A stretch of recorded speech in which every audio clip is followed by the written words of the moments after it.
Bonjour à toutes et bonjour à tous. J'espère que vous allez bien.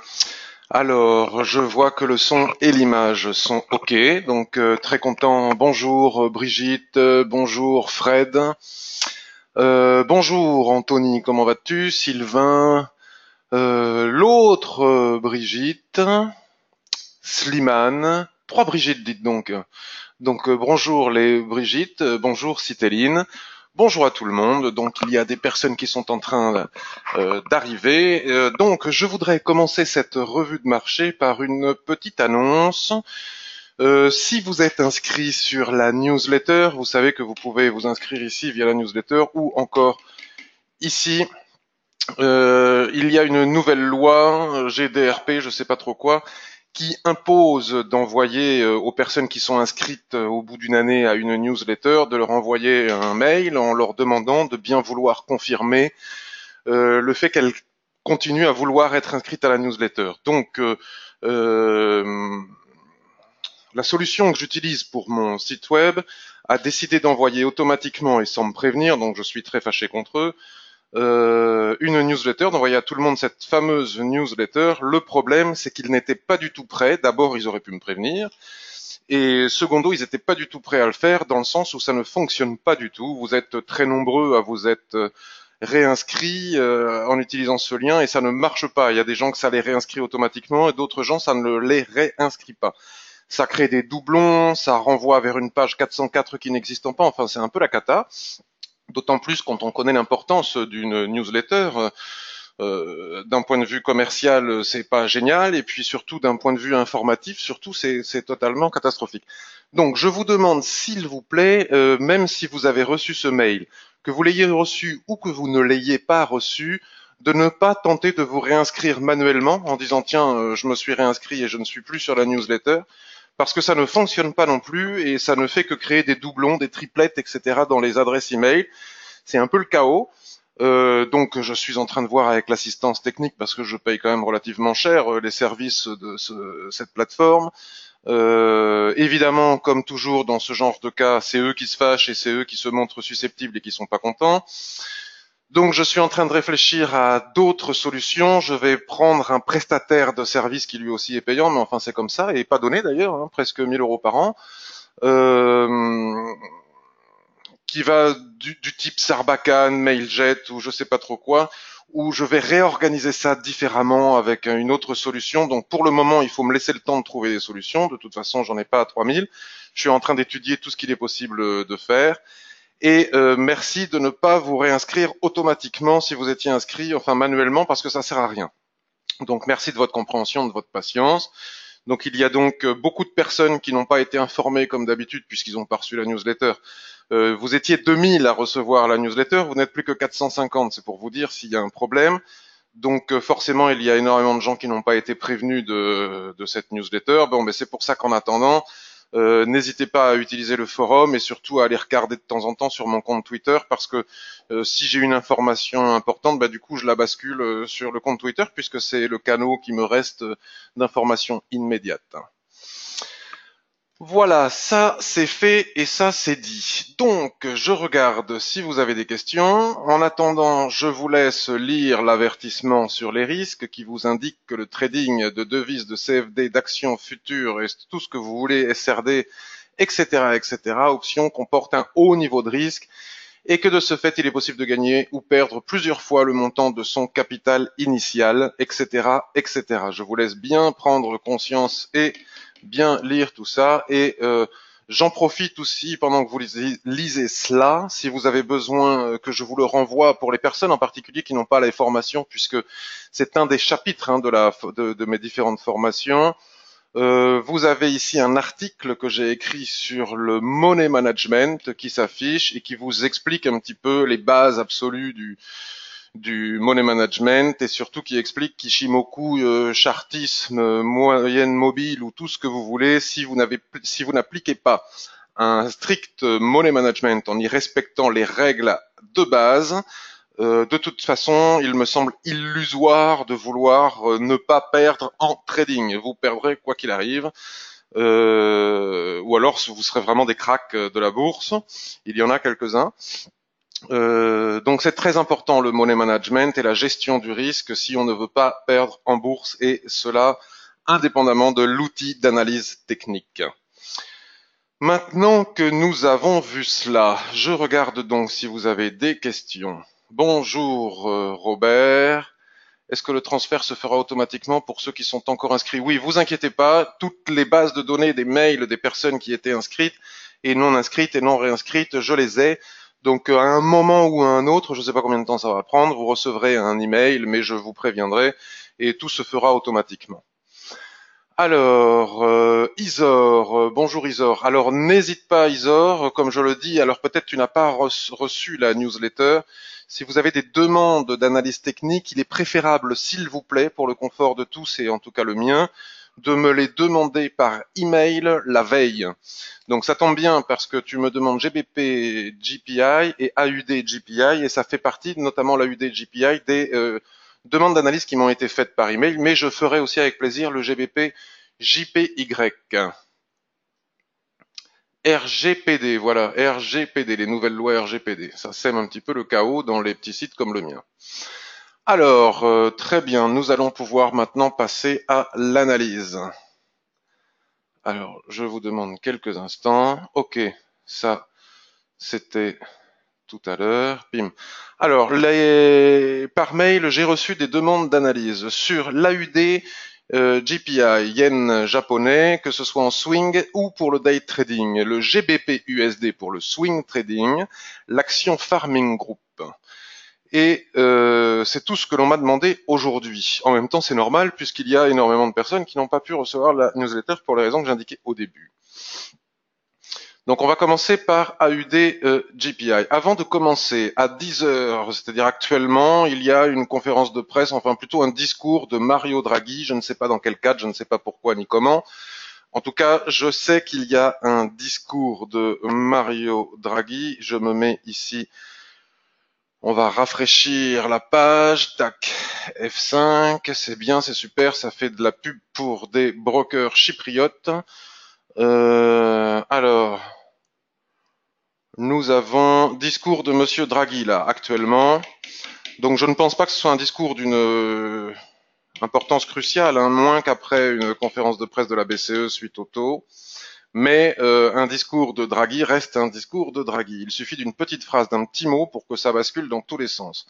Donc attention à vos positions intraday ou autres. Et puis nous avons à 14h30 une statistique sur les permis de construire au mois de mai aux États-Unis. Et si je ne me trompe pas grand-chose de plus.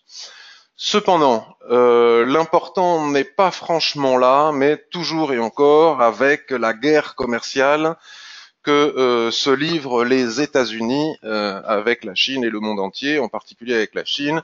Donc il y a eu de nouvelles annonces hier de Trump concernant les droits de douane, la taxation à partir d'une certaine somme d'argent d'importation aux États-Unis des produits chinois, et cela a fait considérablement décaler le marché.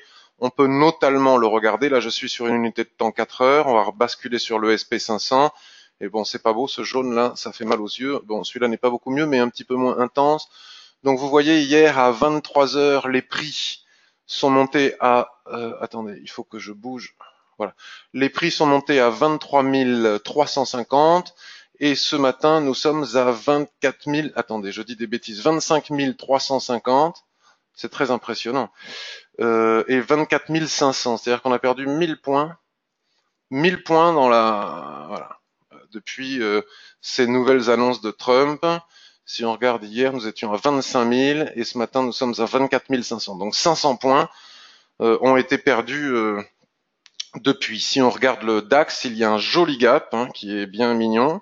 On va se mettre en H4. Donc c'est une des raisons, vous voyez, pour lesquelles je n'aime pas beaucoup trader en swing trading. Actuellement, les indices, c'est extrêmement tendu. De toute façon, c'est tellement haut que la moindre chose pourrait être prétexte à un décrochage qui ne serait rien d'autre qu'une grosse correction et pas du tout un changement de tendance ou de je ne sais quoi, mais voilà.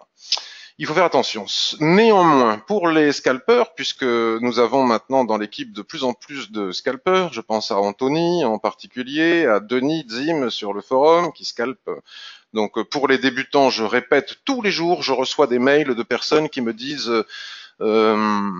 voilà, est-ce que votre formation elle est utile pour le scalping? Donc la formation elle est utile pour l'analyse technique, qu'est-ce quoi qu'on fasse. Par contre, si on n'est pas expérimenté, si on n'a pas plusieurs années d'expérience, si on ne réussit pas en intraday ou en swing, il est un petit peu comment dire, très utopique d'imaginer qu'on puisse réussir en scalping. Le scalping, c'est extrêmement difficile et ça fait perdre beaucoup. Ça fait beaucoup gagner les brokers, ça c'est sûr. Mais je ne recommande pas aux gens qui débutent en bourse de faire du scalping. Ça me paraît même totalement incongru. Néanmoins, il y a des zones en scalping qui sont quand même utiles ou en très court terme à trader. Lorsqu'on est sur des supports ou des résistances parfaitement bien identifiées, on peut tout à fait imaginer pouvoir prendre des points. Alors pas pendant un discours de Draghi ni avant évidemment, mais regardez ici cette borne basse du range H4, malgré le décrochage et le gap que nous avons ici, vous voyez, les prix ne se cassent pas la figure au-delà du support principal. C'est-à-dire qu'ici nous avons un gap, les lignes de l'Ishimoku, le nuage est traversé par le gap, c'est normal, puisqu'en range vous savez que le nuage Ishimoku et les lignes de l'Ishimoku font leur rôle et de faire passoire. On ne peut plus s'appuyer dessus comme lorsque l'on est en tendance, ça il faut le savoir. Et lorsque les prix arrivent ici sur les 12 570, il suffit par exemple de basculer sur du 1 minute. Hein. J'insiste sur le fait que je dis ça pour les scalpeurs avertis. Et il y a toujours des points. Voilà, là vous avez un creux en points, vous avez une pénétrante, il y a des points à prendre. Hein. 12 573, il y a quand même 20 points à prendre pour aller rechercher la Kijun qui est ici à partir du moment où les prix s'appuient sur un support important. Pour les personnes qui imaginent que les gaps sont toujours refermés, faites attention parce que ce n'est pas forcément le cas. Donc acheter ici en imaginant qu'on va combler le gap est une possibilité, mais on ne peut pas dire que ça soit une possibilité à haute probabilité de réussite. Ça dépend des circonstances et il suffirait que la situation commerciale entre ces deux puissances s'aggrave pour que le gap ne soit pas comblé immédiatement. Ça peut être dans la journée, comme ça peut être dans plusieurs jours, comme ça peut être jamais. Donc ça c'était pour le très court terme. Vous voyez, on peut s'appuyer sur des zones parfaitement bien identifiées pour trader à très court terme. Maintenant, pour trader à plus long terme, dans un range parfaitement bien dessiné comme celui-ci, il est très beau, il est très clair, il est très facile à dessiner. Tout ressaut sous le support et en particulier avec un chandelier de retournement, comme par exemple pourrait l'être ce marteau ici, où nous avions ici, bon, ce harami ne compte pas vraiment, c'est toujours une possibilité pour acheter avec un stop sous la mèche la plus basse sous le range ou au-dessus de la mèche la plus haute du range pour viser la zone d'équilibre, le haut du range. En circonstances de trading, on va dire non extraordinaire. Là, je pense que nous sommes en train de vivre une situation extraordinaire. Donc, lorsque nous sommes en train de vivre des situations extraordinaires, l'analyse technique ne vaut plus grand-chose. C'est-à-dire que bon, tant qu'il n'y a pas de nouveauté dans cette guerre commerciale, les supports tiennent, mais il suffit qu'un des deux aboie pour que ça parte dans tous les sens et que les supports résistance ne soient plus respectés et on bascule dans du trading casino. Néanmoins, maintenant que j'ai averti de cette situation, la configuration technique est une configuration technique sur le DAX de trading range très claire, très propre, très tradable s'il n'y avait pas ces circonstances extraordinaires. Ça c'est pour le DAX. Donc on m'a demandé l'AUD Yen. Alors vous êtes nombreux à me demander l'AUD Yen. Je me suis posé la question pourquoi. Enfin vous êtes nombreux, vous êtes deux. Tout dépend de ce que l'on entend par par nombreux. Donc l'AUD Yen. Donc on m'a demandé en swing trading puis pour l'intraday.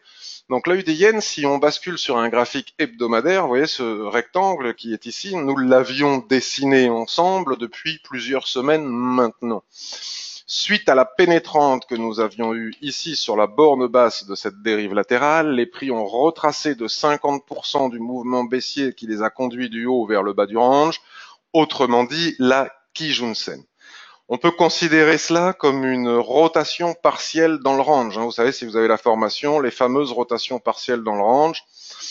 Habituellement, une rotation partielle indique, pas avec une précision folle, mais indique une probabilité pour que les prix cassent dans le sens inverse. C'est-à-dire que si les prix en partant du bas ne parviennent pas à casser la zone d'équilibre, font une rotation partielle à l'équilibre, très souvent, on voit les prix casser vers le bas. Donc ça fait partie des possibilités. Mais ce n'est pas une obligation, vous pouvez le constater ici. Nous avions eu cette étoile filante, rotation partielle à l'équilibre, bon ça avait été légèrement cassé, puis c'est revenu en haut pour finalement repartir. C'est une possibilité à observer, ce n'est pas pour ça qu'il faut forcément le trader, mais on peut s'y tenir prêt. Donc l'AUD yen, c'est compliqué parce que vous allez me dire aujourd'hui, selon moi, tout est compliqué. On est dans une période de trading casino. Moi, je ne trade pas, j'attends, je suis pas pressé. Hein. Vous avez vu que j'annonce tous mes trades en temps réel sur le forum et que depuis un certain temps, je les liste aussi. Et vous pouvez faire le constat avec moi du peu de trades que j'ouvre et que ça ne m'empêche pas de gagner de l'argent. Rien qu'entre le 18 mai et aujourd'hui, j'ai dû gagner 8 ou 9%. Faudra regarder sur la liste. C'est énorme en faisant absolument peut-être pas plus de 5 ou 6 trades. Donc, vous voyez, il n'y a pas besoin de se précipiter pour gagner de l'argent en bourse. Surtout dans les périodes actuelles. Donc là, il n'y a pas 42 possibilités, il y en a deux. Soit les prix rebondissent une nouvelle fois sur la borne de ce range, soit les prix cassent la borne basse de ce range, et auquel cas, nous aurions un signal de vente. Sauf que c'est compliqué dans le sens où le yen est une valeur refuge. Donc en cas de crise, de panique, de guerre commerciale accentuée, la probabilité pour que le yen serve de refuge est importante. Et il faut savoir aussi que l'AUD, le dollar australien, c'est vrai aussi du dollar néo-zélandais, sont des monnaies qui sont extrêmement, corrélées à l'économie, à la santé de l'économie chinoise. Donc, si cette guerre commerciale implique la Chine, cela implique forcément le dollar australien et le dollar néo-zélandais.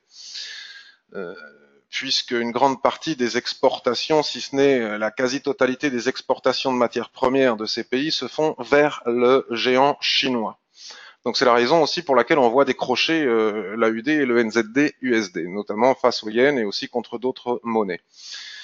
Donc tout va dépendre de la suite. Si la suite, encore une fois, est favorable et que ces deux géants ne s'enfoncent pas dans leur délire, il est probable que nous assistions à un rebond de l'AUD, que les investisseurs sortent un petit peu du yen et que nous puissions assister de nouveau à un rebond sur cette zone pour repartir à nouveau à la conquête de la zone d'équilibre, voire le haut du range. Parce que si on l'observe bien, cette situation se produit hier et avant-hier, hein, suite aux premières annonces d'accentuation de cette guerre commerciale. Donc techniquement parlant, les prix montaient comme la configuration technique le montre, et suite à ces annonces économiques, on va les appeler comme ça, ces phénomènes macroéconomiques, enfin c'est pas d'annonces commerciales, les prix n'arrivent pas à passer la zone d'équilibre, mais c'est plus lié à cette déclaration qu'à l'analyse technique en tant que telle. Donc c'est dans ce sens-là où c'est compliqué. Donc si les prix venaient à casser ce range, ben c'est pas très compliqué de cibler des cibles. Cibler des cibles, c'est pas mal ça. De fixer des cibles. Nous avons ici un long et plat SSB dont il faudra se méfier, un long et plat qui jaune ici dont il faudra se méfier. Donc là, nous avons donc 80-87 qui nous conduit 80-64 qui nous conduit à 80, donc c'est excellent à prendre en intraday, hein, c'est largement suffisant à prendre en intraday, puis ensuite 79-42. Une fois que la zone pour le swing trading des 79-50 est franchie, moi j'aurais tendance à attendre la cassure des 79, vous voyez ici pour le swing trading. Si les 79 cassent, la probabilité pour que les prix reviennent chercher ici sur les derniers plus bas, les 76,50 est très importante.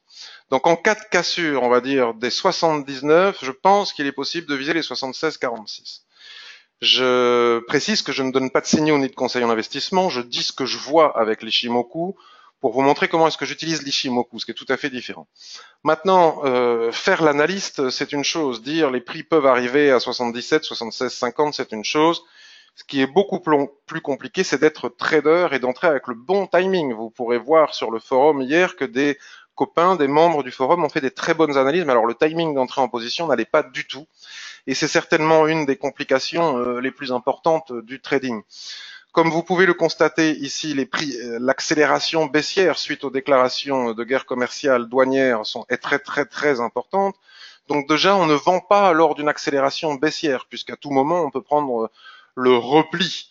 Donc il faut de toute manière, pour le swing trading, toujours attendre la cassure des 79,40, 79, et à ce moment-là, attendre le pullback, c'est-à-dire attendre que les prix retracent sur les niveaux de support des prix, et plus particulièrement sur la Kijun-sen, qui représentera, lorsqu'elle se mettra à plat, lorsque l'accélération baissière se calmera, elle se mettra à plat, elle représentera le niveau de 50% de toute cette panique baissière. Et à ce moment-là seulement, nous pourrons envisager de nous appuyer dessus pour aller chercher les 77 et les 76,50. Ça, c'est pour le plan intraday de l'AUD yen. Pour swing trading. Pour l'intraday, ben voyez là, si maintenant on bascule sur du 15 minutes, toutes les lignes que nous avons tracées. D'ailleurs, je fais une parenthèse, vous avez vu que dans la nouvelle version de ma formation Ishimoku, j'ai répondu avec 2 vidéos à votre question sur le tracé des ranges et sur l'utilisation des extensions, les fameuses lignes où certains d'entre vous disent il y en a partout, on ne peut pas trader. Donc j'ai répondu très concrètement à ces 2 questions récurrentes avec les 2 nouvelles vidéos qui sont dans la nouvelle version de la formation Ishimoku. Vous me direz si vous l'avez vu, ce que vous en avez pensé et si ça vous a été utile comme réponse. Donc là, dans l'intraday, c'est différent. Dans l'intraday, toutes les lignes que nous avons tracées sur l'hebdomadaire se retrouvent sur notre graphique. Et ici, la cassure des 80-50, c'est pareil. On est dans une tendance parfaitement bien baissière. On peut tracer un canal, d'ailleurs. On pourrait tout à fait... Bon, pour le moment, c'est un peu prématuré. Ce n'est pas forcément évident à tracer, mais à un moment donné, on pourra le tracer. Et très souvent, lorsque la Kijun-sen s'entrelace dans la borne haute d'un canal baissier, c'est une zone idéale pour pouvoir éventuellement vendre, puisqu'en tendance baissière, on vend les replis ou les cassures de nouveau plus bas. Donc, si cassure ici des 80,50 il n'est pas interdit d'entrer sur cassure, mais l'entrée sur cassure, telle que nous l'avons vu pour le swing trading, est toujours très dangereuse parce qu'il y a pratiquement toujours un pullback, pas systématiquement, mais toujours. Si la cassure des prix se fait proche de la Tenkan-sen, c'est une situation plus simple et plus acceptable pour pouvoir entrer sur cassure. En général, en ce qui me concerne, c'est ce qui détermine si j'entre sur cassure ou pas, puisque vous savez que la Tenkan-sen, lorsqu'elle a vocation à coller au prix et lorsqu'elle ne colle pas au prix, vous savez ce que ça veut dire si vous avez suivi la formation. Donc, si ça casse avec des prix proches de la Tenkan-sen, pourquoi pas, malgré le risque, avec un stop par exemple au-dessus de la Kijun-sen, qui pour le moment est orienté. Il faut attendre qu'elle s'aplatisse, ou bien une deuxième possibilité, c'est d'attendre que ça casse, qu'il y ait un pullback sur la Kijun-sen qui va sans doute se coucher sur ce niveau, sur cet ancien support qui sera devenu une résistance à 80,56, et à ce moment-là, on peut venir chercher les 80, puis ensuite on peut venir chercher les 79,50. Voici le plan de trading pour l'intraday, mais sous toute réserve par rapport à cette guerre commerciale, étant donné que ce sont 2 monnaies, l'AUD et le yen, qui sont particulièrement sensibles à cette guerre commerciale pour les raisons que j'expliquais tout à l'heure. GBP USD en swing trading, m'a demandé Anthony. Bon, ben je vois, vous voyez que le GBP il prend sa tôle aussi, le dollar sort renforcé de cette situation. Alors le GBP USD, je t'ai répondu, Anthony, à ta superbe analyse hier sur le forum, donc je ne vais pas dire quoi que ce soit de différent. Veuillez m'excuser, en hebdomadaire, on va dire qu'il est fort probable que nous assistions à un twist ici qui pourrait nous donner les futures bornes d'un range que l'on pourrait déjà, en toute hypothèse, en faisant de la science-fiction, pourrait établir, bon, faudra rechercher, mais peut-être quelque chose comme ça ou comme ça. Enfin, on verra le moment venu. Pour le moment, ce n'est pas encore arrivé. Donc, tu me parlais d'une cible, me semble-t-il, Anthony, à 1,28, peut-être même un peu plus bas, la SSB qui est ici, en imaginant que la Chikuspan ici allait venir au contact de la SSB. C'est tout à fait possible. Il n'y a pas de support majeur à part ce petit plat Kijun ici et cet autre plat Kijun ici. Il n'y a pas de support majeur avant la cible des 1,2815. Mais c'est pas simple parce que nous sommes ici dans une situation de survente absolue. Regardez l'écart qu'il y a entre la Tenkan-sen et les prix. De toute façon, la stochastique ici, les stochastiques ne nous disent pas autre chose. Donc, entrer en position dans une telle situation de survente ne me paraît pas pertinent du tout. Il faut attendre que les prix stagnent, s'arrêtent, range quelque part, peut-être sur les unités de temps inférieures, et qu'ensuite ce range ou cette consolidation, les prix la cassent par le bas pour pouvoir éventuellement entrer en position et venir chercher la cible que tu as fixée ici à 1,28. Mais en tout cas pas, et ce n'est pas ce que tu dis d'ailleurs, hein, pas en situation de survente comme c'est le cas actuellement. Il faut aussi observer le fait que Chikuspan ici est en train de travailler la borne basse de cet ancien canal haussier. Et vous savez que tout fait obstacle à Chikuspan, donc tant qu'on n'a pas clôturé vendredi soir, on ne peut pas savoir, puisque nous sommes sur un graphique hebdomadaire, on ne peut pas savoir si la Chikuspan va réussir à casser ici la borne bas de ce canal ou pas. Et juste en dessous, elle doit travailler cette Kijun-sen orientée. Donc vous savez qu'une Kijun-sen orientée ne représente pas un niveau de support significatif ou de résistance. Mais par contre, juste en bas, nous avons ici un plat Kijun à entre 1,31,20 qui est une des cibles aussi que tu donnes, Anthony, et qui me paraît tout à fait pertinente pour de l'intraday ou pour du trading de court terme. Et ce n'est que à la cassure, on va dire, des 1,31, des 1,30,70, qu'après pullback, en s'appuyant sur les unités de temps inférieures, par exemple le H4, nous pourrons venir chercher la cible des 1,28, mais pas pour le moment. Donc, ça c'est pour l'analyse swing trading, hein, même pas besoin d'aller voir le mensuel pour en savoir plus. Pour l'intraday, toujours pareil, nous pourrions par exemple matérialiser par une droite cette SSB qui est ici et le plat qui est jaune qui est ici. Et à ce moment-là, basculer juste sur journalier pour voir s'il n'y a pas d'obstacle entre ces deux lignes. Il y en a un ici, dont il va falloir faire attention. D'ailleurs, c'est pas pour rien que les prix stagnent sur ce niveau, donc on va le matérialiser ici aussi. Je ne vois pas d'autres niveaux. Bon, il y a aussi un 31,58 qui est embêtant. Donc bon, mais a priori, donc on va basculer maintenant sur du H4. Donc vous savez que moi vendredi dernier, là, j'avais acheté ce marteau et ne voulant pas rester, étant donné les situations géopolitiques, ne voulant pas rester en position over week-end, vendredi à 22h30, j'ai clôturé ici. J'ai pris quelques gains minuscules. J'ai clôturé ici, et bien on a pris quand on voit ce qui est en train de se passer actuellement. Donc une fois que les prix cassent le range qui est ici, donc éloigné de la Tenkan-sen, donc il se passe exactement ce que je vous disais tout à l'heure, repli des prix qui retrace à l'intérieur du range, et ce Marubozu, ce magnifique passant de ceinture, casse en force ici le niveau des 1,32 et arrive maintenant sur la zone que nous venons de tracer. Donc la probabilité que les prix atteignent les 1,31,20 lorsqu'ils auront cassé les 1,31,80 est forte. Mais encore une fois, la question du timing se pose.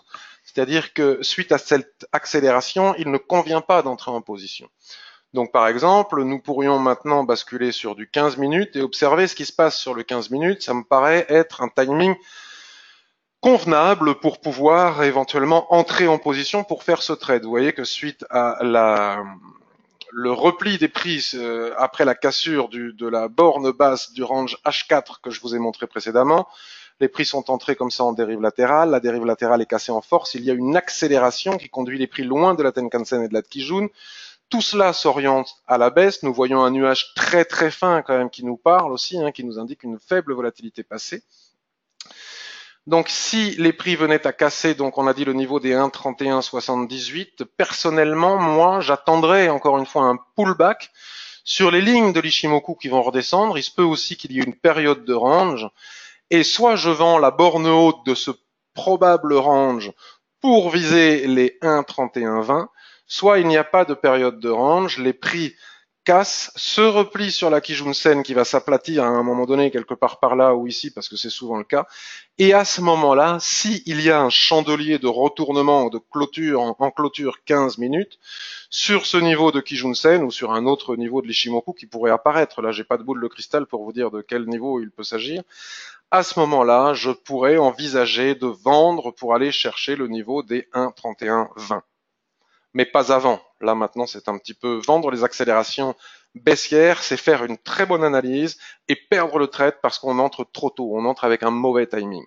Les gens me diront oui, mais parfois il n'y a pas de pullback et si j'avais su, je serais rentré quand même parce que l'objectif a été atteint. Oui, mais avec des si, on serait tous millionnaires. Il faut bien respecter des règles. Parfois, il y aura un pullback et ce sera beaucoup plus sain pour entrer en position. Parfois, il n'y en aura pas. Mais on peut pas rentrer au pif la riguette. C'est-à-dire que si on rentre à chaque fois qu'il y a une accélération baissière en se disant je vais rentrer parce que sinon, si jamais il n'y a pas de pullback, je vais rater le train, on va gagner un trade de temps en temps, mais on va en perdre beaucoup. Donc il ne faut pas avoir de regrets. En trading, il faut suivre une piste, il faut suivre une méthodologie, il se passe ce qu'il se passe et on n'a pas de regrets. Et en appliquant un ratio de 2 pour 1 et en respectant un pourcentage maximal de pertes tel que je vous le montrais dans mon article sur le money management en introduction à ce webinaire, on finit par gagner de l'argent. Pas de précipitation. Voilà pour le GBP USD. Donc, avant d'aller voir le GBP JPY, si je vais aller voir le GBP JPY tout de suite, puisqu'il s'agit encore de GBP et il s'agit encore de Yen. Alors, tu ne m'as pas précisé. Alors bon, là, tout de suite, si on voit le 15 minutes, on est dans une situation tout à fait similaire, où c'est la Tenkan-sen qui soutient la tendance, mais on ne s'appuie pas sur la Tenkan-sen pour entrer en position. C'est tout à fait insuffisant comme niveau de support ici et maintenant par rapport au prix. La Kijun-sen est parfaitement orientée, il n'y a pas de plat, le nuage s'oriente, la tendance est puissante sur le 15 minutes, il n'est pas possible d'entrer en position maintenant. Alors les gens qui sont entrés en position ici, par exemple, vous voyez, ici c'était idéal, mais il était 1h45 du matin, moi 1h45 du matin je dors ou je fais autre chose, mais en tout cas je ne regarde pas les graphiques. À 1h45 du matin, juste pour la forme, nous avons la cassure du range qui est ici, vous voyez, la cassure, donc on n'entre pas après accélération puisque les prix trop éloignés de la Tenkan-sen reviennent souvent chercher la Tenkan-sen comme le montre la mèche que nous avons ici. Et en plus sur la Kijun-sen, ici c'était à 2h du matin, 3h du matin, un endroit idéal pour entrer en position et suivre ensuite la tendance. Mais fallait-il encore être devant l'écran à ce moment-là? Donc là, je commence par du 15 minutes. Tout à l'heure, je commençais par l'hebdomadaire. Vous savez que tous les chemins mènent à Rome. Donc ici, nous avons un support qui saute aux yeux. Pas besoin d'Ishimoku pour voir qu'il y a un support ici des prix qui avait provoqué ce marteau, puis ce doji, puis cette pénétrante. Et suite à ces chandeliers de retournement et à ces ressauts sur ce support, les prix sont quand même remontés de 143 points jusqu'à 148 points. Donc ce support n'est pas de la gnognotte. Pas besoin d'utiliser Ishimoku ou quoi que ce soit d'autre pour faire ce constat. Nous avons un autre support ici, vous voyez, après avoir rebondi avec ces chandeliers de retournement sur ce support ici des 143,60, les prix ont hésité. Il suffit d'observer, de regarder, de raconter, de commenter tel un commentateur sportif. Il a fait ci, il a fait ça, il a pris le ballon, il l'a passé à son copain. Bon, voilà, ici ils ont pris le ballon, ils ont essayé d'accélérer, ils ont et ça a stagné ici. Donc on peut en déduire que ce niveau de support pour les prix qui sont en train d'arriver ici est un niveau d'importance aussi. Et donc si l'on veut faire de l'intraday, la cassure des 144,40 devrait engendrer une probable cible à 143,70. Vous voyez, c'est une question d'analyse technique ultra logique pour laquelle on n'a même pas besoin d'Ishimoku. Maintenant que nous avons observé cela, nous pouvons quand même jeter un coup d'œil sur le daily pour voir s'il n'y a pas quelque chose qui n'irait pas dans notre analyse. On voit que la Chikuspan est tout à fait libre de tout obstacle. Donc le niveau que nous avons visé est le niveau des derniers plus bas, matérialisé ici par ce pic de Chikuspan et par les prix. Et ici et maintenant, nous avons ici un niveau de support. Vous voyez, tout se retrouve. Nous avons ici un niveau de support à 143,40, vous voyez, 144,40. C'est exactement ce que nous avons vu sur le graphique H4 précédent. On a bien ici un plat qui jaune, donc pour plus de confort, on va dire qu'on va matérialiser notre cible ici, un petit peu au-dessus des plus bas. Et je ne vois pas ce qui pourrait retenir les prix jusqu'à ce fameux niveau, vous voyez, qu'on retrouve encore une fois ici en tant que niveau de support. Donc l'Ishimoku, et puis juste en dessous, on a des plats SSB, mais comme ils sont juste au-dessus, en dessous, ça ne nous intéresse pas dans l'immédiat. Donc, une fois que nous avons fait cette analyse, on peut revenir sur notre 15 minutes. Bon, il n'y a rien à faire en swing trading. On va supprimer cette ligne qui est ici, et il nous reste nos deux lignes principales. Donc, la cassure des 144,40, j'ai envie de dire, suite à l'accélération baissière actuelle, bien évidemment, après pullback, engendrerait probablement, ce n'est pas un conseil en investissement ni un signal, ce n'est que ce que je vois avec l'Ishimoku, une cible au niveau des 143,75. 144,40, on pourrait dire 144. Le chiffre rond serait plus simple. Déjà, si on prend 60 pips en intraday, on n'est pas à 30 points près. Du moment qu'on a notre ratio de 2 pour 1, c'est pas mal. De toute manière, le faire là, si ça cassait maintenant, je n'entrerai pas parce que les prix seront trop éloignés de la Tenkan-sen, encore une fois. Et même si mon analyse est bonne, vous verrez sur le forum, il y a des copains, comme je vous disais en introduction, qui ont fait de très bonnes analyses, mais qui sont rentrés après des accélérations baissières en imaginant que les prix, à juste titre, allaient venir chercher les cibles qu'ils avaient fixées par leur analyse technique, mais le timing n'allait pas justement parce qu'ils n'ont pas attendu le pullback. Quand on rentre en accélération baissière, on rentre avec une bonne analyse, mais un petit peu quand même à pile ou face, parce que soit les prix ils y vont, soit ils font un pullback, et si on n'a pas un suffisamment bon stop, on perd le trade et après on est très frustré de voir que les prix finalement atteignent notre cible. Donc attention avec ça. Voilà pour le GBP GPI en intraday. Je jette un œil maintenant vite fait sur l'hebdomadaire, ce que je n'ai pas regardé si tu souhaitais, là c'est explicite, pardon, une analyse intraday ou hebdomadaire. Ce qui est tout à fait intéressant de voir ici, c'est que les prix sont en train de batailler ici la SSB. D'accord ? 144, vous voyez ce que je vous disais, tout de suite après on a une Kijun ici à 144,20, 144,30, comme le GBP fait beaucoup de mèches, il est probable d'atteindre les 144 et ce sera déjà suffisant. D'ailleurs, regardez, c'est exactement 143,20, vous voyez, les mêmes niveaux que l'on retrouve sur en swing trading. On peut rien faire pour le moment tant qu'on est sur ces niveaux. Vous voyez, c'est un niveau de support important jusqu'au voilà, il faudrait casser les 143, on va dire, pour envisager aller chercher les 142,20 et puis le bas de les derniers plus bas qui sont ici à 140. Donc tant que les prix ne cassent pas la SSB qui est ici, il est difficile de venir chercher les 143 points et tout ce cluster de support qui se trouve ici, vous voyez, de l'Ishimoku. Voilà pour le GBP GPI. Je vais regarder Farming Group parce que c'est assez intéressant. Et ensuite, je répondrai à vos questions et à d'autres demandes d'analyse si vous en avez. Sinon, j'irai faire le tour sur l'euro USD et d'autres paires du Forex, comme promis, puisque mardi dernier, j'avais fait beaucoup les actions. Alors, Farming Group.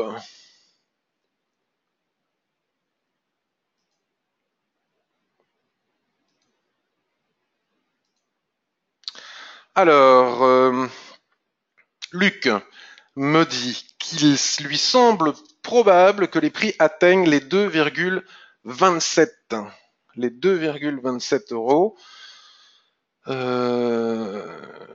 C'est-à-dire un plat SSB hebdomadaire. Donc je me mets sur... À mon avis, tu as écrit hebdomadaire, mais je pense que tu as voulu dire mensuel. 2,27 parce que 2,64, 1,95. Je ne retrouve pas le plat SSB à 2,27. Alors là, j'ai bien 2,64. Donc c'est pour ça qu'après avoir regardé, je pense que tu as voulu dire, tu as écrit SSB hebdo en pensant SSB mensuel, puisque si je grossis, la SSB qui est ici se trouve bien à 2,27. Bon, l'épaisseur du trait fait plusieurs points. Vous voyez, 2,28. 2,27. Ah, je sais pas comment on enlève cette double flèche, là ça m'agace. J'ai beau appuyer sur le truc ici, ça change rien. Bon, 2,27 c'est ici. Donc ok, on va matérialiser cette cible. Paf, niveau des 2,27. Et maintenant, on va basculer sur du H4 directement. Pourquoi? Parce que ce rectangle, je ne l'ai pas dessiné aujourd'hui. C'est-à-dire que ça fait déjà un moment que vous me posez la question de Farming Group. Et donc, nous avions déjà établi la probabilité que les prix aillent chercher le haut du range ici. C'est logique. Quand ils sont en bas, ils vont chercher le bas. Nous avons bien un canal descendant à l'intérieur de ce range qu'on va supprimer, comme ça, un support, on va supprimer. Et lorsqu'ils tapent le bas, ils mettent un certain temps à le faire, ils travaillent la zone d'équilibre, ils viennent, ils hésitent et tout, paf, ils finissent par arriver en haut. Sauf que, ici et maintenant, on va modifier le rectangle pour bien l'aligner sur les... Ah ouais, non, mais alors le problème, voilà. Tac, voilà, c'est fait. Donc c'est très propre. Donc effectivement, 2,27 est une cible tout à fait probable, mais pas avant que ce range ne casse en H4. Parce que tant qu'il n'est pas cassé, qui dit qu'il ne va pas y avoir une nouvelle rotation pour revenir chercher les 1,11? Donc acheter ici en bas les 1,16 me paraît très intéressant pour viser le haut du range qui est ici, voire les 2,27 que tu as parfaitement ciblé sur le graphique mensuel. Mais nous ne pouvons pas le faire tant que les prix n'ont pas cassé. Donc effectivement, Luc, tu as tout à fait raison. Si les 1,58, les 1,57,6 ici cassent, après repli, throwback, hein, le contraire du pullback, c'est le throwback, lorsque c'est dans une tendance, dans un mouvement haussier. Après throwback, toujours sur les lignes de l'Ishimoku ou sur la borne haute du range, en général, on casse, on revient tester. Ça, c'est les chandeliers japonais qui nous donnent le bon timing, parce que les gens me disent comment savoir si les prix après cassure vont venir se replier sur la borne haute du range ici ou sur la Kijun-sen à l'intérieur qui va remonter s'il y a cassure. On ne peut pas le savoir.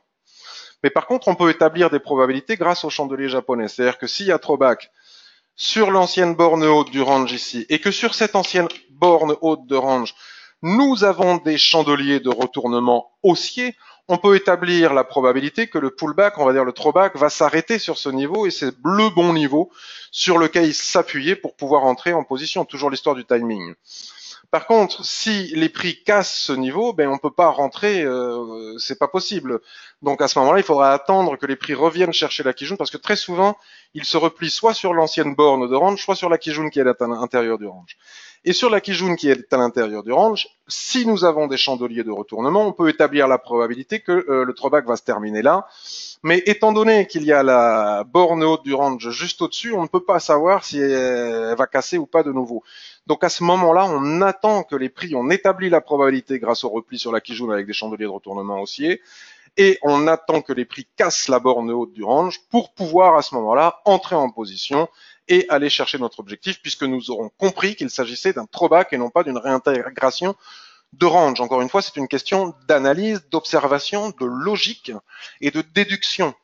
C'est ça, donc c'est pour ça que c'est chouette aussi le trading, parce qu'il s'agit de déduction. On déduit les choses avec notre connaissance en analyse technique. Donc voilà pour Farming Group, c'est simple, c'est très simple comme analyse, tu as raison, mais attention à la borne haute de ce range. Donc je vais regarder si vous avez des questions.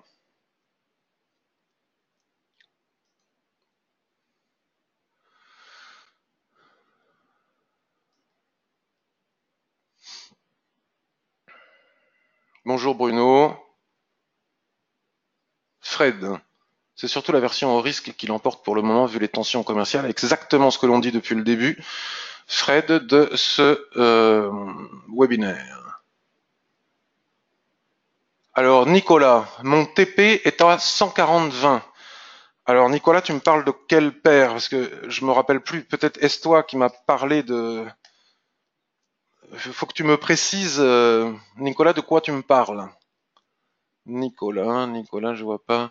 140-20, ça me parle, ça. C'est GBP et JPI. Non, je sais pas. Alors attends, tu vas me dire et puis je te répondrai après. 140-20. J'imagine que c'est le GBP JPI. Mais tu vas me le préciser. Alors, GBP JPI, c'est bien ça. Je vais regarder. Anthony me demande si je me sers beaucoup des stochastiques. Eh bien, écoute, quand tu m'as fait l'honneur, Anthony, d'acheter ma formation Ishimoku, chandelier japonais, quand tu vas atteindre la formation chandelier japonais, je pense que ça va te parler. Je les utilise très peu. Là, elles y sont parce qu'elles y sont.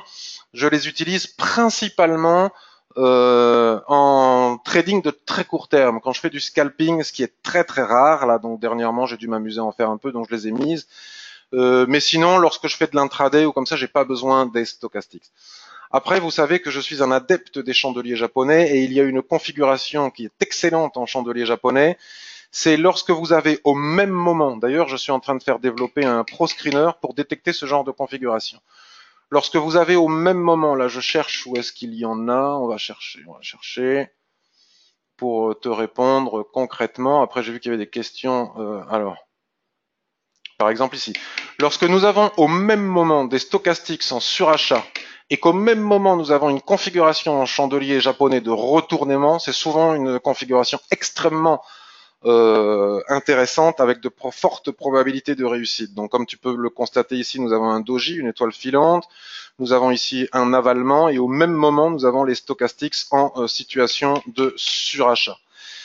Donc, éventuellement, vous voyez, par exemple, nous, on fait de l'Ishimoku, on n'est pas chartiste, mais c'est ce que j'explique dans ma formation au chandelier japonais. Pour les chartistes, par exemple, ici, ils avaient une situation excellente. Nous avons un premier point de contact, un deuxième point de contact. Nous savons parfaitement que pour établir une droite de tendance, il faut un troisième point de contact, mais qu'on peut déjà commencer à établir des probabilités et à spéculer lorsque nous arrivons sur un deuxième point de contact. Donc nous avons ici une configuration des prix qui ne passe pas cette ligne chartiste. Et au même moment, nous avons une configuration en chandelier japonais de retournement et au même moment, les stochastiques sont en surachat. Donc si j'étais chartiste, j'aurais très bien pu vendre cette configuration. Maintenant, si j'utilise Ishimoku, je vais faire exactement la même chose. C'est-à-dire que mon pro screener pourra rechercher toutes les situations sur toutes les actifs possibles et inimaginables. C'est le but d'un pro screener où cette configuration se produit, c'est-à-dire stochastique en surachat ou en survente avec chandelier de retournement baissier ou aussi en fonction si c'est en survente ou en surachat. Et si au même moment, paf, il me filtre un maximum de configurations, les prix sont sous une Kijun en tendance ou sous une SSB ou sous une borne de range, etc., j'ai une confirmation supplémentaire pour pouvoir vendre ou acheter. C'est dans ce sens où je les utilise éventuellement lorsque j'ai la flemme de faire beaucoup d'analyses de par mon propre chef et que je recherche des configurations. GBP, JPI, alors tout dépend, Nicolas, à combien tu es entré. Il faudrait que tu me dises à combien tu es rentré. Alors GBP, JPI, ben ça tombe bien, on est dessus. J'ai envie de te dire que si tu es rentré, par exemple ici à 155, tu peux rester en position et viser les 144. Maintenant, si tu es rentré avec cette accélération baissière ici et maintenant, c'est totalement prématuré. Et oui, c'est très optimiste de viser les 140 et des poussières. Alors là, tu es vraiment sur du swing trading. Donc on va aller regarder ce qui se passe sur un graphique mensuel. Sur un graphique mensuel, on peut déjà établir cela. Voilà. Il n'y aurait pas la situation géopolitique actuelle, l'aversion au risque, etc. Je serais en train de te dire que nous sommes plutôt dans une configuration haussière, dans le sens où les prix, même s'il n'y a pas eu de ressaut ici, ont tapé la borne basse de ce range. La probabilité pour qu'ils l'aient tapé pour aller chercher le haut est importante, mais là, ils ont stagné sur la zone d'équilibre, donc c'est compliqué de te répondre très précisément. Si tu as vendu à 146, nous sommes à 144,70, tu peux mettre ton stop à zéro ou utiliser un trailing stop et pourquoi pas. Maintenant, ici, nous sommes sur une zone de support importante, qui est celle des 142. C'est-à-dire que ce que nous avons vu sur les graphiques hebdomadaires, daily, etc., se voit aussi sur le graphique mensuel. Juste en dessous, tu as une SSB à 100, 140. Oui, 140, c'est un... Non, c'est bien 140, mais il va falloir passer sur le corps des 142,30 avant. Voilà. Tout dépend à combien tu as vendu. Hebdomadaire, je regarde. Ben voilà, hebdomadaire. Encore une fois, si tu as vendu en haut ici, c'est parfait. Si tu viens de vendre ici cette accélération baissière, c'est un petit peu compliqué. La probabilité d'avoir un rebond sur les 146,30 est importante. Tout dépend, en fait. Tu as vendu à 147,76 et tu vises 140 et des poussières, me semble-t-il. Ben c'est un magnifique trade, ça. 147,76. Alors on revient au graphique daily. Ça c'est beau. 147,76, 152, 147. D'accord, tu as vendu ici quelque part par là 147,76 et tu es à 144,70. J'ai beaucoup de mal à répondre à la question. Tu as déjà un trade magnifique. D'un côté, on peut dire un vaut mieux que deux, tout l'aura, et d'un autre côté, je pense que si tu acceptes le retracement, parce que ça va retracer, d'accord? On peut tracer une ligne de tendance ici, ça va retracer au niveau des 146, 145, cette accélération baissière, sauf panique baissière par rapport à la situation mondiale, devrait retracer. Donc si tu acceptes le retracement, là tu as une magnifique accélération baissière qui est rare. C'est-à-dire qu'en 2 jours, tu prends pratiquement 250 points, c'est quand même relativement rare.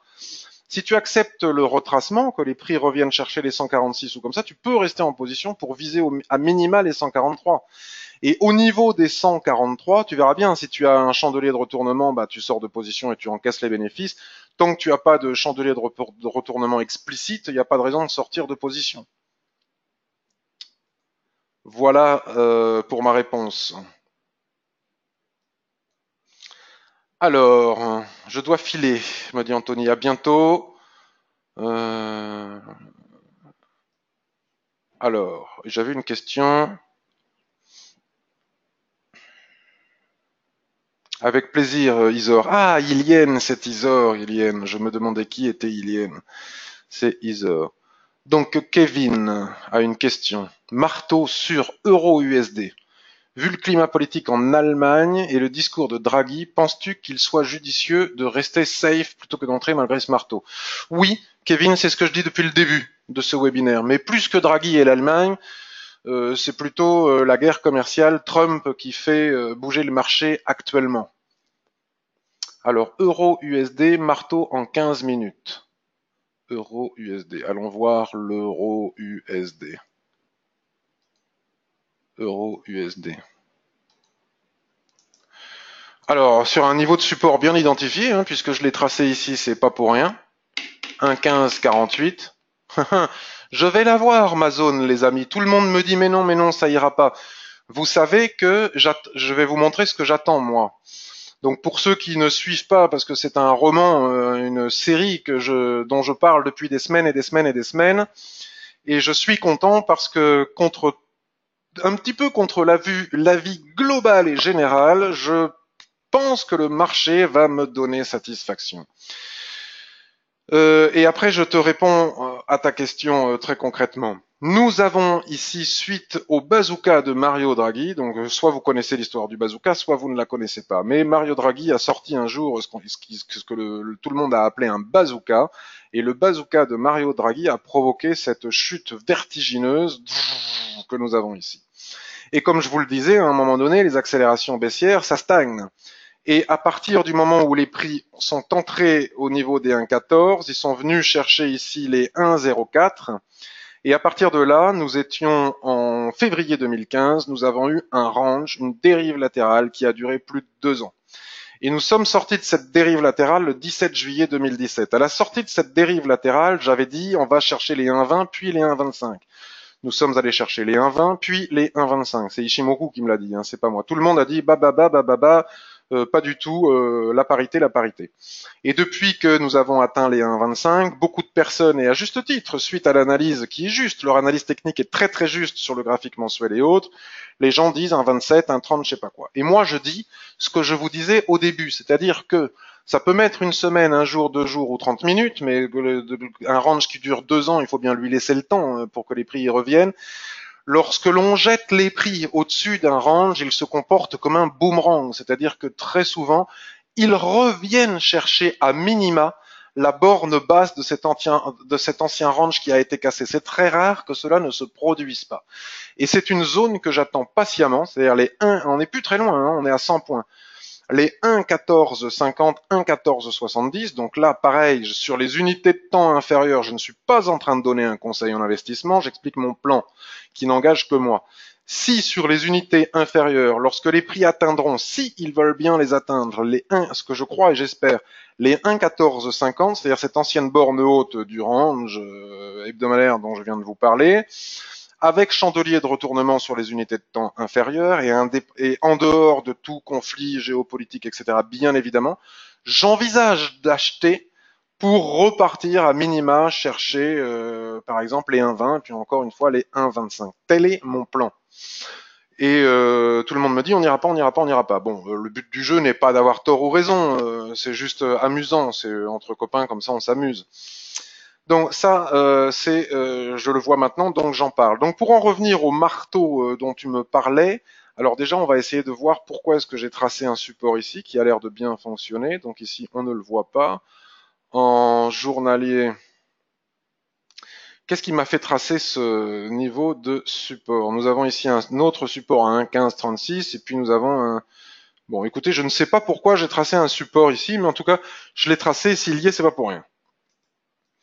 Alors, ce qu'il faut que tu saches, c'est que le marché, comme je dis souvent, c'est très con. C'est-à-dire qu'il n'y a pas besoin d'être intelligent pour faire du trading bourse. Il suffit d'apprendre à faire de la déduction. Ce n'est pas une question d'intelligence ni de mathématiques, contrairement à ce que croient les gens, ni d'économie. Ça ne suit pas du tout les logiques économiques. C'est une question de psychologie de masse.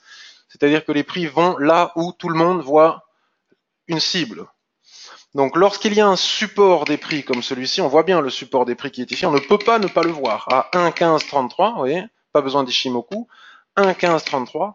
La probabilité pour que le marché aille chercher ce support, c'est un peu comme une lumière qui clignoterait là, bim, bim, bim, bim, bim, et les intervenants sur le marché, ils sont attirés par cette lumière. Donc en règle générale, quand il y a un support très proche du support précédent, les prix y vont. Alors est-ce que les mèches qui sont ici, on peut considérer que les prix y sont allés? Je ne pense pas. Donc là, comme il y a une accélération baissière, les prix stagnent sur ce niveau de support, mais moi, je n'achèterai pas ce niveau en intraday, sachant qu'il y a un autre niveau juste en dessous, qui va attirer les prix à un moment ou à un autre. Alors il n'y a pas de certitude, hein, malgré ce que je raconte. Il n'y a évidemment pas de certitude, mais il y a de fortes probabilités. Donc là, d'abord, ce n'est pas un marteau, et le chandelier qui est ici n'est pas encore clôturé, donc on ne peut pas encore savoir si c'est un marteau. En tout cas, c'est un ressaut, et on voit bien que ce niveau a renvoyé les prix vers le haut. Mais moi, je n'achèterai pas ce niveau en sachant qu'il y a un autre support beaucoup plus important qui risque d'attirer les prix comme un aimant juste en dessous. Et de toute façon, je n'achète pas. Bon, en intraday, je peux faire des coups, hein, comme j'ai fait les semaines précédentes, très court, mais d'un point de vue dans un plus long terme, tant qu'on ne va pas chercher la borne basse haute, l'ancienne borne haute du range hebdomadaire qui a duré 2 ans, j'ai pas vraiment de plan de trading à moyen terme sur cette paire. Ça, c'est le plan.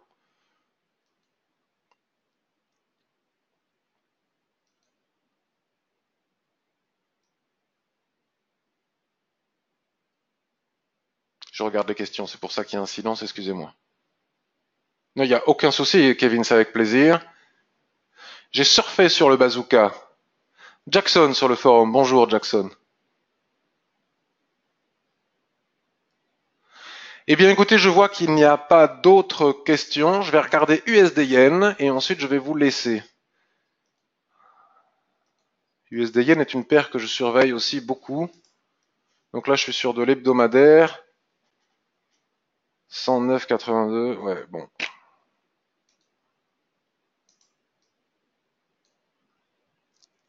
On casse pas. 109,75.